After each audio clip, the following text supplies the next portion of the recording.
Thank you so much. That was fantastic. And I'd love to welcome Dr. Suzanne Simard live onto our stream from British Columbia. Welcome. Thank you. Thank you for having me.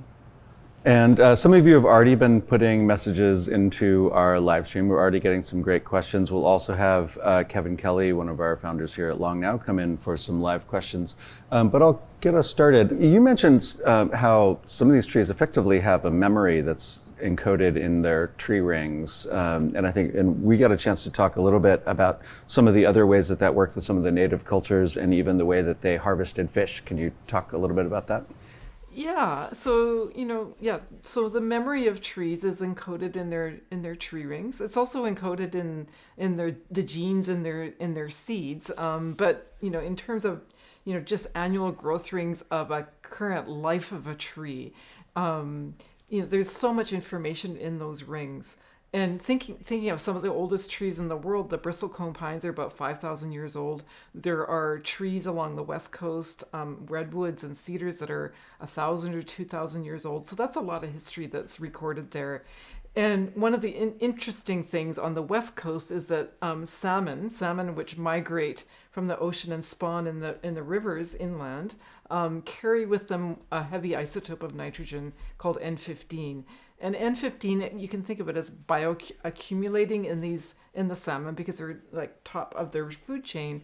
And that N15, that heavy isotope, can serve, or scientists have used it as a tracer to see where that salmon nitrogen ends up.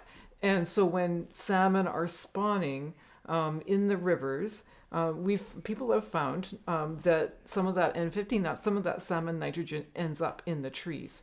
So how does that happen? Well, when salmon spawn in the fall, there's bears that are preying on the carcasses as well as wolves and eagles and ravens, and they actually carry it into the forest. In fact, a single bear has been shown to carry 175 fish in a single day.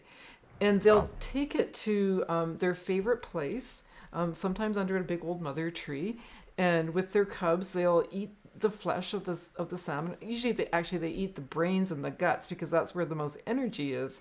And they'll leave the fillets, the stuff that we like to eat, which decomposes, and then the mycorrhizas actually pick up that salmon nitrogen along with the N15 that's embedded in those proteins, and it is carried right into the tree rings and becomes part of the tissue of the tree rings. And so we can actually shave off those tree rings and run them through a mass spec and say, okay, there's this much salmon nitrogen in this year was absorbed by this tree. And so then we can reconstruct actually salmon populations over time. And I would add one more thing to this story is that the First Nations people knew this for a long, long time. And they actually help cultivate or nourish the forest by burying the guts of salmon that they caught at the base of trees or at the base of salmon berries to increase the productivity of the forest. They would also return the bones of the salmon to the streams to increase the mineral content of the streams, so it's better for spawning of salmon. And also, the last thing I would say is they also had these ancient fishing technologies that really helped to increase the salmon populations. They would throw back the big mothers, for example, so that the big, that they would lay big eggs for bigger fish in the future, and they were always very conscious and aware of the variability in the salmon populations because they vary up and down over the years. They're on a 4-year cycle. And so in the years where the salmon populations were low, they didn't take as much, and they always threw back the big mothers. And in so doing, kept the salmon populations healthy, and that kept the forest healthy as well. And of course, when colonization happened, those fishery technologies those ancient technologies were either outlawed or banned, or at least they weren't learned from anyway. They were ignored. And so then the colonization of the fishery actually has decimated salmon populations. And we can see that in the tree rings as well. So it's interesting. Wow, that's such a miraculous story that we have that much history to understand both just the plant world, but the animal world that surrounded it.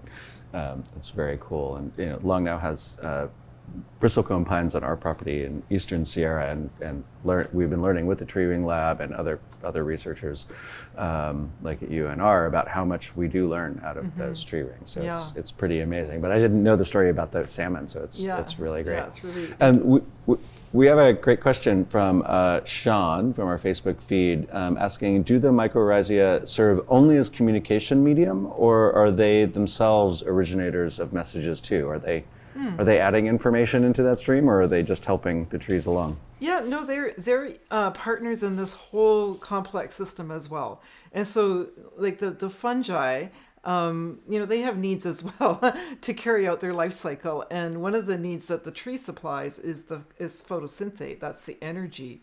And the fungi, when they're actually colonizing a tree in order to, carry out their life cycle to get the energy that they need, they signal back and forth with the tree roots. There's this communication that goes on that's biochemical, it's constant.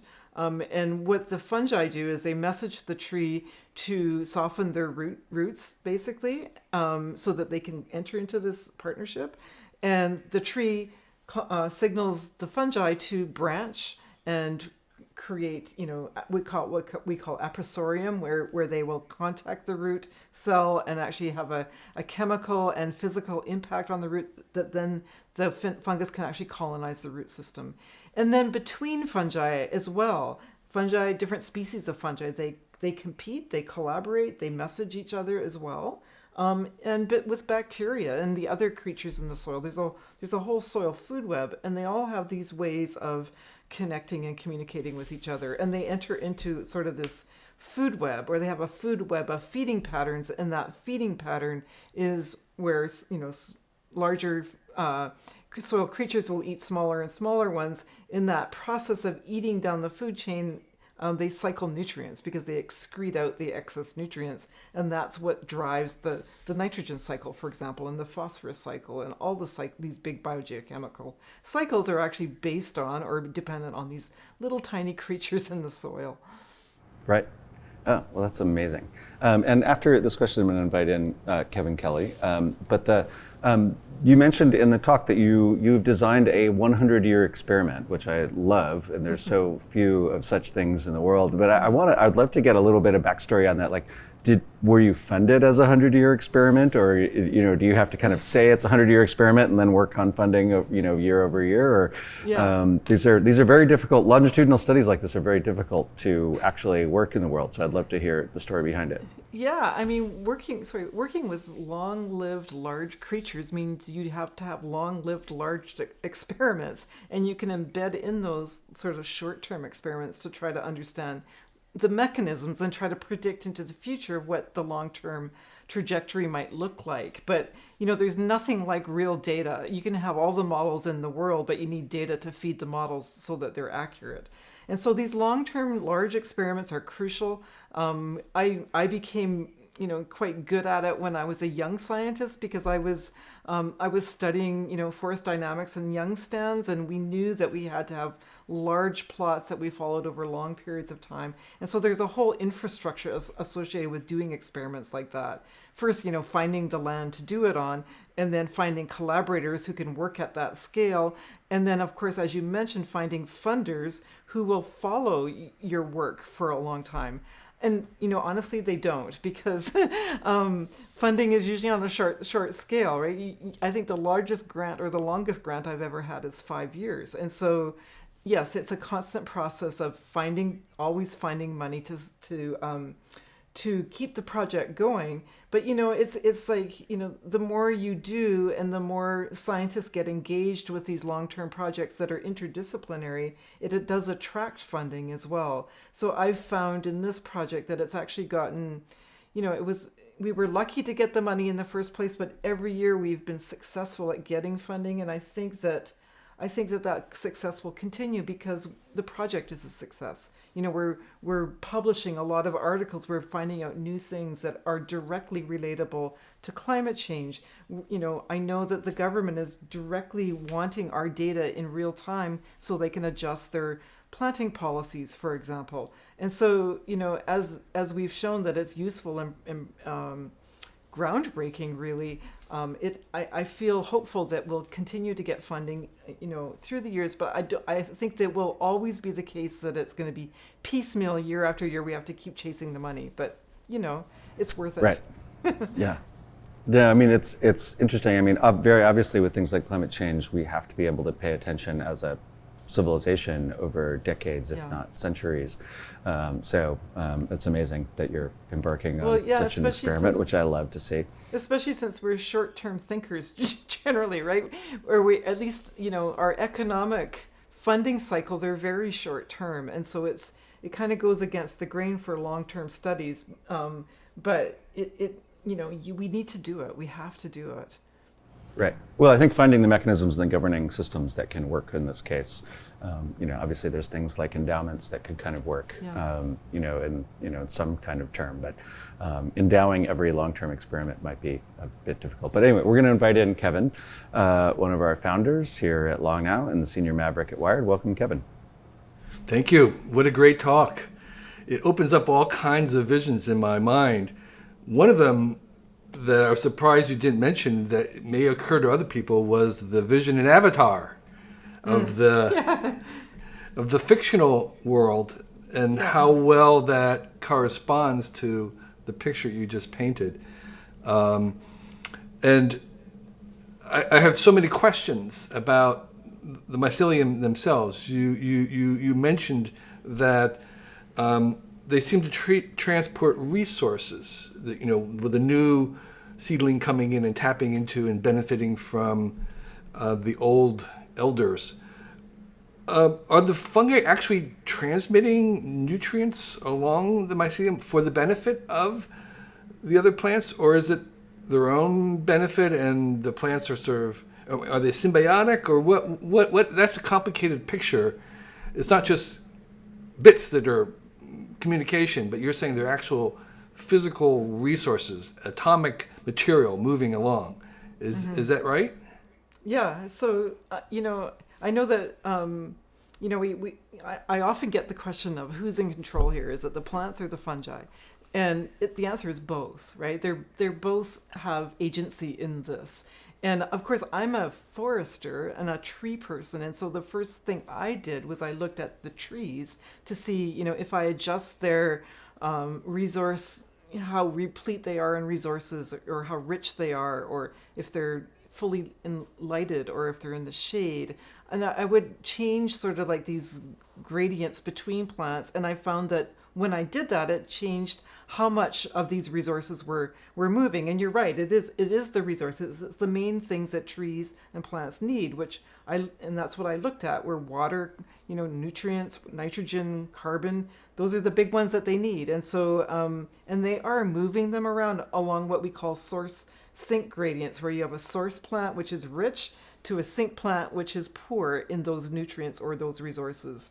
The fungi themselves, they have needs too. They need photosynthate, or they won't survive because they don't have leaves, they don't have chlorophyll, and so they get that carbon, that photosynthate from the trees, and it's in their best interest to be associated with multiple plants and multiple trees, so that if one of them dies or a whole species dies out of the forest, then they have other options. They have other trees that they're connected to.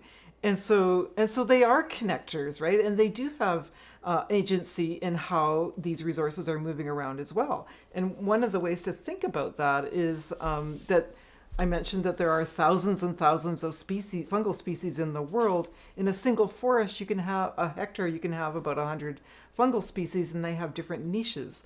Some of them are really thick, wide, almost like very carbon-rich fungi. Others are very fine, and you can't see them with the naked eye. They do different things. Some of them those thick ones are really good at transporting water over long distances. The really fine ones are good at, exploring into new places and getting resources from hidden places and then moving them through the network. So just their different roles, their different niches means that they have a role to play in what gets moved around and how much gets moved around. It's not just the source sink gradient among the plants and the trees, but it's also the species composition of the fungi themselves. So the big picture you have is that we have this forest and trees as social beings. Mm-hmm. And we know from animals, which are very social, that their communication can be used for cooperation, but also for competition. So is there any kind of evidence that maybe trees, as you were saying, can use the fungal mycelium to transmit messages of like, don't come here, stay away from me? It's not the kind of cooperative helping each other, but actually using it as a means of competition as well. Yeah, actually they can. I know that some of these fungal networks have been shown to transmit even herbicides or allelochemicals. Allelochemicals are like poisons, toxic chemicals that can actually, poison another plant that it's connected to. And there's been a number of papers written on that. It's not from my lab, but other people. But another thing that we have looked at is that, we were working in the Arctic, and one of my grad students, Julie Deslip, was looking at Betula nana, which is a shrub species that is actually expanding across the Arctic as permafrost is melting. And Betula nana, it's a shrub. It's been slowly replacing or taking over the tussock tundra. And that's because, there's more nutrients available as the permafrost melts. But also, these Betula nana are clonal, and they form mycorrhizal networks with each other. And they transmit carbon from one parent plant to a daughter plant to another daughter plant, and so on. And this has facilitated, we think, the expansion of Betula nana across the Arctic. And that's not necessarily a good thing because it accelerates the warming and the melting of the permafrost. On the other hand, it also means we've got more photosynthetic capacity in the Arctic. But overall, this is a response to a fairly negative anthropogenic climate change driven climate change that ultimately is going to be difficult for us all to deal with. If people in the logging industry and others sort of absorb your message about the necessary social aspect of these forests and how it could benefit even them in the long term, are there new technologies that would allow more selective harvesting, or are there ways to do this other than just making it more expensive? Are you aware of ways in which we can necessarily do this without necessarily making wood cost 5 times as much as it does right now, which is very high because of shortages? So are there kind of solutions to working with this knowledge that you have? I think that we've undervalued our forests immensely, and we buy wood for almost nothing. I know it seems like a lot because we're not used to those prices, but if we're really paying the true cost of clear cutting our forests, wood would be far, far more expensive. And so I think that we need to adjust our economic expectations from the forest and actually value it for more than just 2x4s. We need to value it for the water, the clean water that it provides, for the air it provides us. I mean, how do you put a price on that? We need to, value it for the carbon that can be stored. And already, we're seeing through carbon offsets and cap and trade systems are putting prices on carbon, a move towards that, to valuing ecosystems for the ability to store carbon. So it's a movement away from these very cheap products like 2x4s or toilet paper that, we've gotten used to valuing forests based on, these very simplistic notions.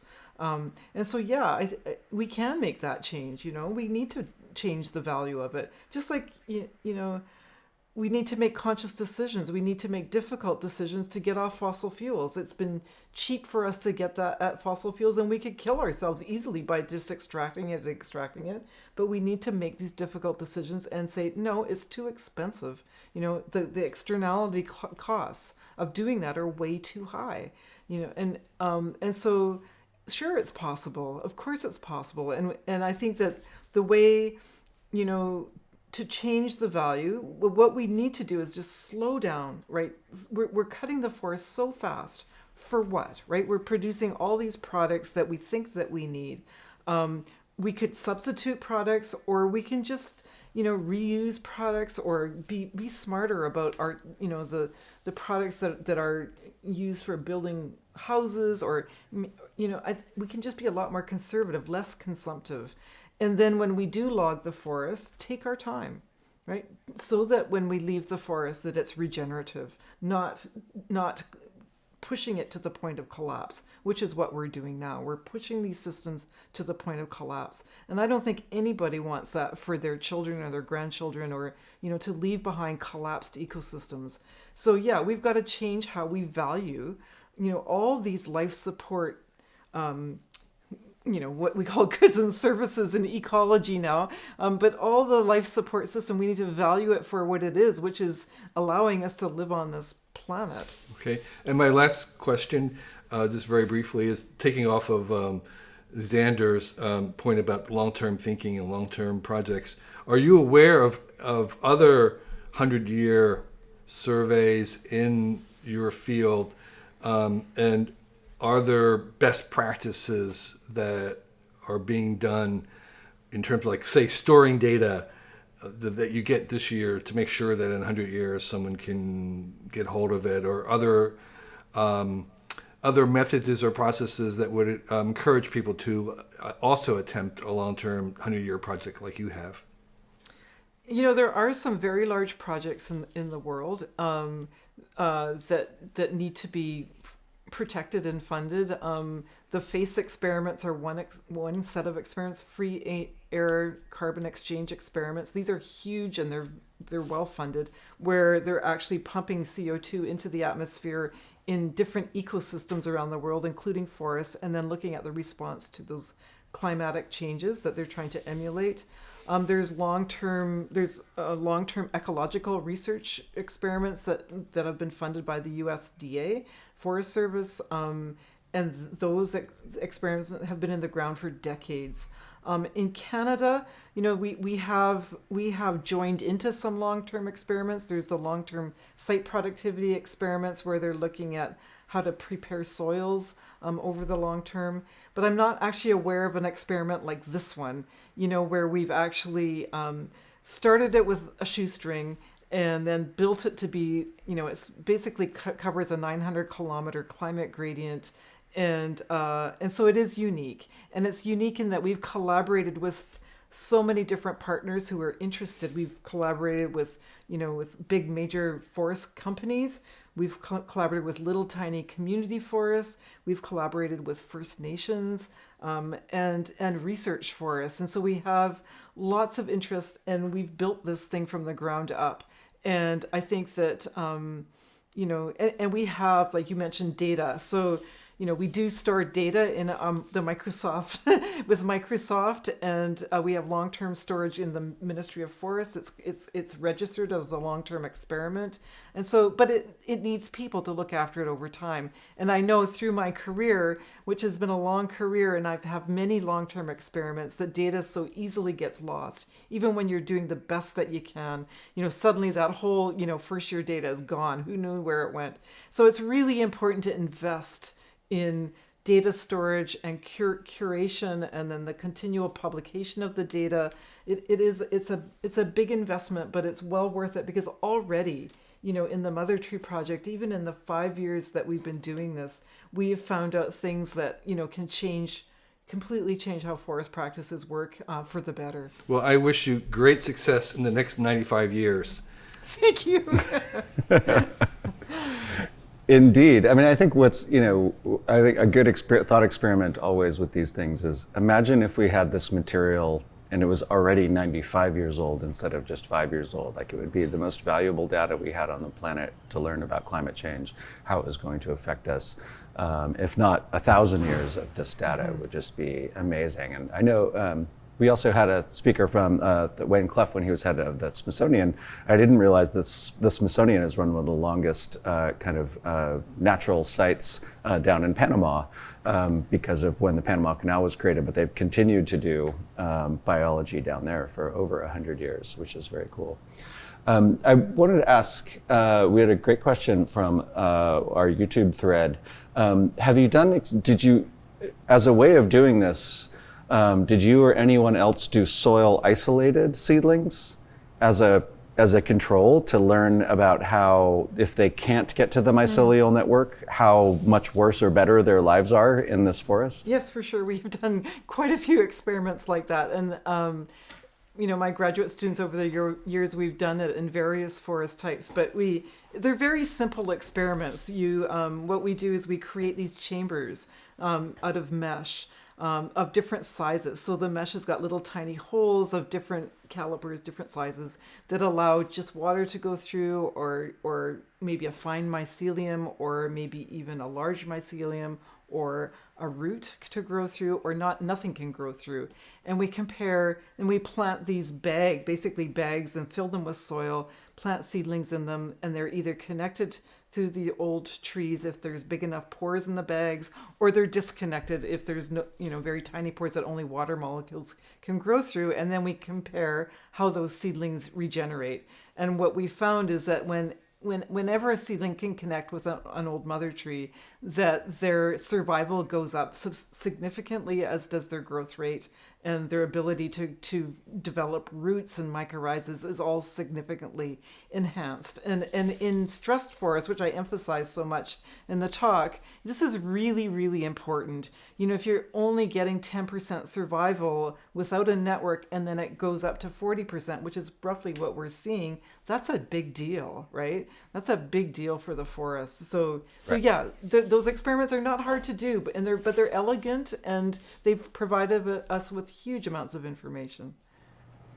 Nice. And I think, to me, the two biggest pieces of news that I got out of this, one is that the way trees communicate, and especially interspecies, is amazing. But this other thing that you mentioned, that actually we as humans can help facilitate moving forests to better climates as climate change is happening, to help facilitate the regrowth in clear-cut areas, that's potentially further north maybe than they would have been, is a really important piece of information that we can actually help this situation. Yeah. And I wanted to ask, are there any institutions or others that are taking on this task of helping to recruit into the changing environment that we're creating? Yeah, we're already in Canada actively doing that, and I would guess it's happening in the US as well. So the geneticists have been working long and hard on, for understanding, the genetic makeup of seedlings and trees and their local environments, and they call those provenances. So they match a provenance to a planting area. And in the last 10 years, I would say, in Canada, they've been encouraging people to plant at least 10% of the species mix with genotypes that are from warmer provenances. So they're basically slowly adding these migrants into the local mixes of seedlings, not 100%. And that's smart to not do that. It's got to be done slowly. Moving genotypes like that, and the reason that we're doing that is because climate velocity is about 1,000 times faster than the natural migration rates. And if the whole forest dies because because some insect or fire, because that was climate driven, wipes out the forest, then we need to repopulate these, and we need to make sure they're resilient, and so that they've got the right genotypes that can survive and reestablish the forest. And we need to make sure that we bring these new migrants, as I said in the talk, into hospitable environments, having old trees left behind. And fires do leave old trees behind. They do leave these legacies. And we need to emulate that in our own harvesting practices, so that when we migrate seedlings into new climates where they, eventually will have a foothold, that they're in an environment that will receive them and protect them and allow them to get through those very vulnerable early years. Nice. And I was encouraged to see in some of the video in your talk that young, I believe either undergraduates or graduate students at least, are working in your lab and doing, I know we've talked to many of the kind of more extreme explorers. It's actually very difficult for them to get the next generation to go live out in these extreme environments. Maybe your environments are less extreme than some of these others, but how has it been to recruit young scientists into this field? Are they enjoying it, doing it? They absolutely love it. Nice. I have a crew of about 20 students out there right now, and many students that apply, and I can't employ everybody who wants to come. I have people from all over the world saying, can I come and volunteer? or even seniors saying, can I send you $5 to support the project? And so recruiting students is never a problem, and it gives them, they're part of the solution then, and then they talk to their friends, and they think of their own experiments as well. So already a group of my students are saying, oh, let's write a paper on this one thing that I'm interested in. So we're training new scientists for the future, and we're training advocates for the forest, and once they get in those jobs, they don't want to leave them, right? Because they just absolutely love it. Yeah, right. It's really great. It's really wonderful. Well, that's great, and I just want to close. So I'd love to know if there's ways that that we can help you or follow your work. What are you doing next? How can our audience help, and/or what's next for you? Well, I think the most important thing is to support the drive to save our old forests, and so and I think that and to tell your friends that this is an important thing. It's important for everybody. It's important for us now. It's important for our kids, for generations to come. We're at a crisis point, and we've pushed our ecosystems, not just our oceans, our land, our forests, and I said to the point of collapse, and we're continuing to do that. We need to pull back, save these old forests. And so if you have an opportunity, to help save the forest, so like maybe investing in carbon offsets so that we can substitute making 2x4s with keeping carbon in the ground. So you can do those things. You can push your governments to make the right decision instead of always go for the expedient short-term jobs thing, or and to be honest, and I say the jobs thing, it's not that jobs are not important, it's just that forestry has become so mechanized that there are less and less jobs, even as we cut more and more trees. And this is, to me, is the wrong direction. Mechanization and efficiency is maybe good for the stockbroker, but it's not good for the ecosystems. And then, of course, you can invest directly in projects like this, support them, because they always need funding, right? The project, I'd love to expand this project down into Mexico where Douglas fir is at its southern limit, but we can't. We're just in Canada because that's only where our funding is from, and we only have limited funding. So you could, invest in projects like this that span much bigger latitudinal gradients, and you can donate to projects like this if you want. Right. Well, and hopefully even projects that span great temporal gradients. And so thank you for yes. thank you for working on this. It's been amazing to talk with you, and I can't wait to follow your work further. Thank you so much. Thank you so much for having me. And I'd like to thank you, our audience and members and sponsors here at Long Now. This has been great, and we look forward to seeing you at the next talk. Be well.